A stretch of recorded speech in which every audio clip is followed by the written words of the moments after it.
Ito guys, ang tips and tricks kung paano nyo i-connect si Egeas Q8 sa inyong Insta360 X3. Kasi hindi siya nade-detect ni Insta360 yung Egeas Q8 natin. Ito. Yung kulay green guys. Yan. So, pakita ko muna sa inyo guys yung bakit hindi siya nade-detect. Yan. On muna natin si Insta360 tsaka si Egeas. So kung papansin nyo guys, i-prepare natin si Egeas Q8 kay Insta360. Set muna natin siya as pairing mode. Ayan. Naka-pairing mode na yan guys ha. So mapapansin nyo guys, hindi yan ma-detect ni Insta360. Yan. No device detected. Please try again. Yan. So, gagawin nyo guys, para mailabas ni Insta360 si Egeas is gagamit kayo ng earbuds. Yan. Ito gamit ko is Redmi Bud 5. Yan. Simple lang guys. I-pair na yung dalawa. Itong gagawin nyo guys, oh. I-pairing nyo sabay-sabay nyo i-pairing si Egeas. Pairing natin si Egeas. Tsaka, yung Redmi natin. Tsaka, ito yung pairing na. So, magbiblink yan guys. So, naka-pairing mode na siya. So, ang gagawin natin is kukonect natin si AirPods. Si Insta360 sa earbuds. Ayan. Pansinin nyo guys. Ayan. Nakita nyo na lumalabas si Redmi Bud 5. Pero wala si si Egeas Q8. Ayan. Ko-connect mo siya guys. After may connect guys, lalabas si Q8. Ayan. Pansinin nyo guys. So, ang gagawin nyo lang dyan is i-delete si Redmi Bud. Delete. So, connect yung Q8. Yan. Pairing successful. Yun lang guys. Check niyo yung video guys para i-audio check natin si Q8 tsaka si Insta360.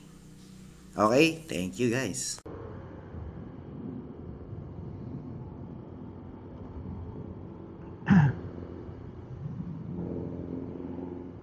And guys, time check, it's 5:36 a.m. in the morning. Mic check, 1, 2. Testing Insta360 Q8, Egeas Q8. AirPod connection.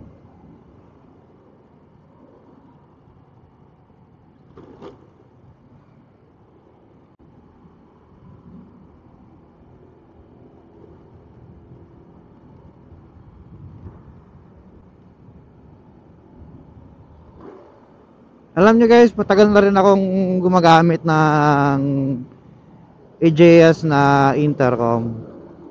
Yan yung first na brand na nagamit ko as intercom. Tapos nakita ko tong Egeas Q8. Binili ko siya agad. Pero yung una kong Egeas is Q2. Susubukan ko makakonect sa Insta360 kung gagana ba siya.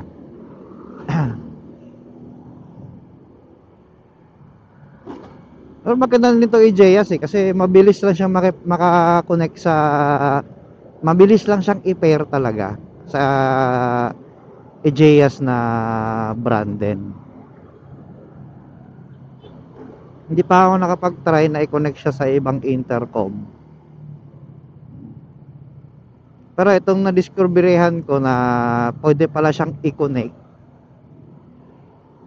Dati kasi hindi siya nakikita sa Insta360 pag first pair pa lang, hindi siya hindi nag-show up yung Q8 na Bluetooth. So Akala ko hindi talaga siya working, pero ngayon, oh, pwede pala.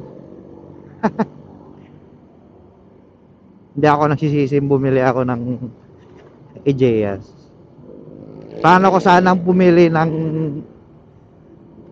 Freedcon, kasi dami ako nakita sa YouTube yung Freedcon yung ginagamit nila as external microphone ng Insta360 X3.